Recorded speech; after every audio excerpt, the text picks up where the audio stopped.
Hello, this video we will look at Webwork problem, homework 20 problem 4, and this is a very challenging problem. It has all the concepts about torsion and shear stress, angle of twist, then coupled with gears.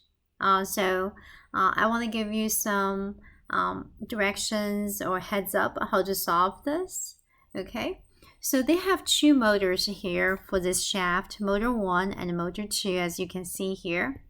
And then motor 1 is applied the torsion at B, and motor 2 is applied at E here on the shaft.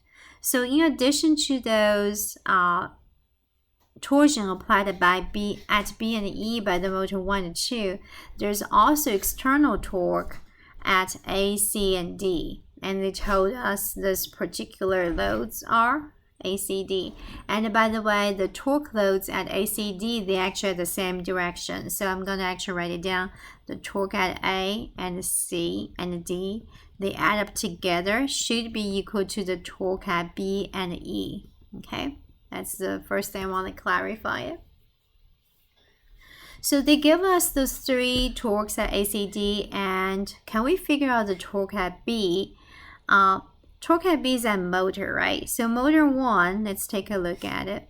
Motor 1, they give us the horsepower and they give us RPM. We're going to use our equation for power transmission. We're talking about the torque at motor 1. That's going to be equal to this 5252. We're going to use it again. Then times the horsepower divided by RPM. So we know the horsepower, we know the RPM. We can find the torque that comes out of the motor right here, right? Then, however, we realize this torque is actually coupled with gears G and B. So G and B are gears that are coupled together. And gear G is giving particular teeth and gear B is like particular teeth. So we're going to use our gear ratio to find out the torque at B because G and B are gears. So torque at B is going to be, if you want to be familiar with the gear ratio, you can look at the previous video about the gear ratio.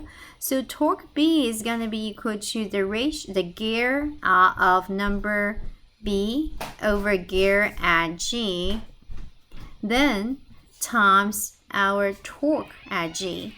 Our torque at G essentially is basically the motor 1. So that's actually can come back to change that to G, TG, right? Motor 1 is at G point. So then you can find your TB, the torque at B. Then once we find torque at B, now you go back to equation number 1. You do know TA, TC, and TD, and you also just find out TB.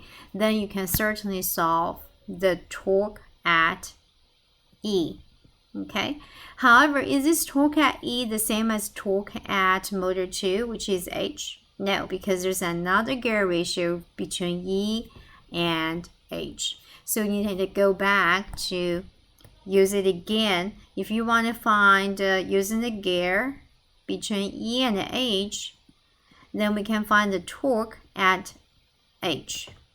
Torque at H basically is our motor 2. So torque at H is going to be proportional to the number of gears at H and the number of gears at E, then times TE. Again, that's gear ratio. So it's proportional. Then since you already know TE, right? So here I'm going to actually go ahead and then find, then going back to this to find TE. So since you know TE, here you can solve TH, which is the torque at motor 2. So if you know the torque at motor 2, then you solve that problem. Well, it takes quite a bit of steps to figure that out, right? And then, once you know that, how do we figure out the motor 2 power? Well, thinking about the power, is going to be, if we're going to use horsepower, the power is going to be equal to our torque times omega. If we're going to use 5252 again, so which we might, and so we're going to basically this power, you're going to use horsepower, you're calculating. This torque, you calculate is in pound-foot. Then this omega, you will be using, you're going to use RPM, okay? And then if we do that, we make sure we're going to put 5252. We basically have to divide it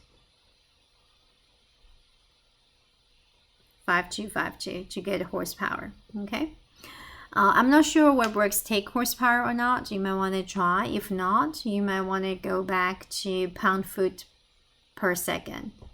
Okay, so in that situation, how do we get power? Since we know the torque already, which is TH, right here, but do we know the angular velocity or RPM at H? We do not know. So here we might have to go back to see, do we know RPM? We do know RPM at motor 1. So this is a real chain reaction. So watch for what we're gonna do. If we know the RPM at RPM, if we know RPM at G, which is motor 1, if we know that, can we figure out the RPM at B using the gear train ratio, right? So B is going to be the reverse. So it's going to be NG over NB, then times omega G, or RPM at G, or RPM at G. So you know the RPM at B now using that gear ratio. Then once we know that, this entire shaft gonna rotate at the same RPM, right?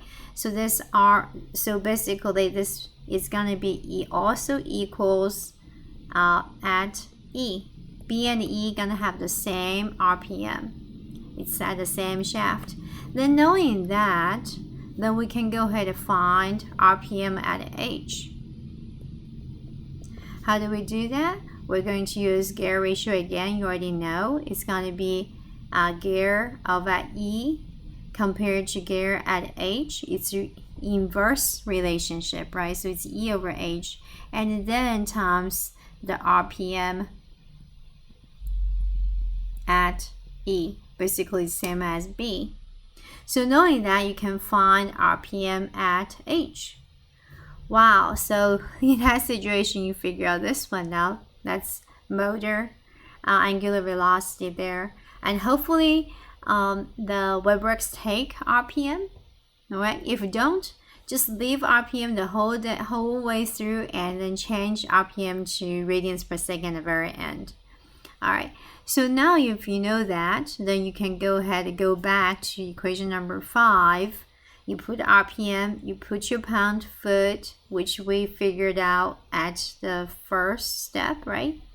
Then divide by 5252, then that will give you the unit of horsepower for this motor. Okay, so that's where I want to give you a heads up for this.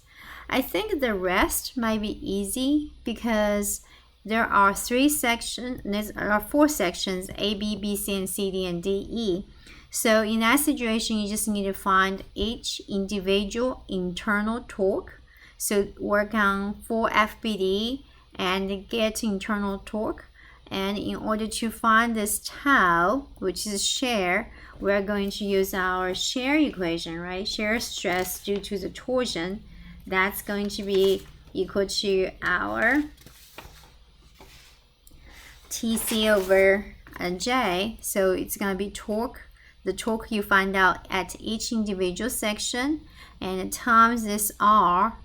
R is going to be the radius at each one.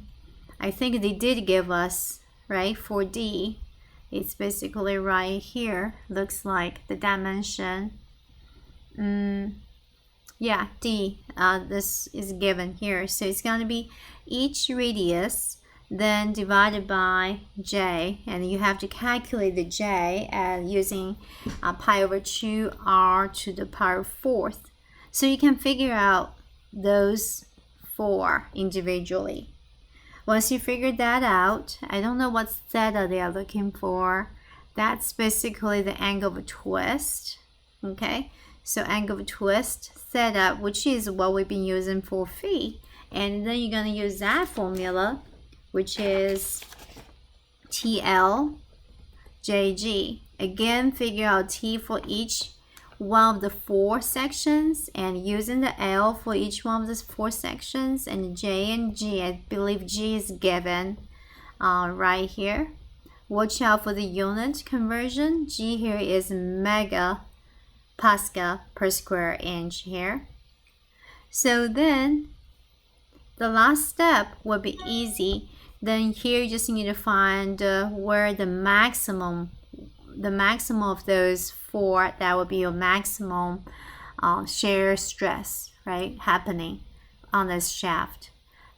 Then for this theta, angle of twist from A to E, you're basically going to do summation of all those TL of JG, and watch out for the sign convention, because some of them might rotate in one direction, some might be the opposite direction. So that's for this problem. Again, it's very challenging, but I hope I give you some motivation to solve it and give you some kind of idea to how to go about it. And I will see you at next one. Bye.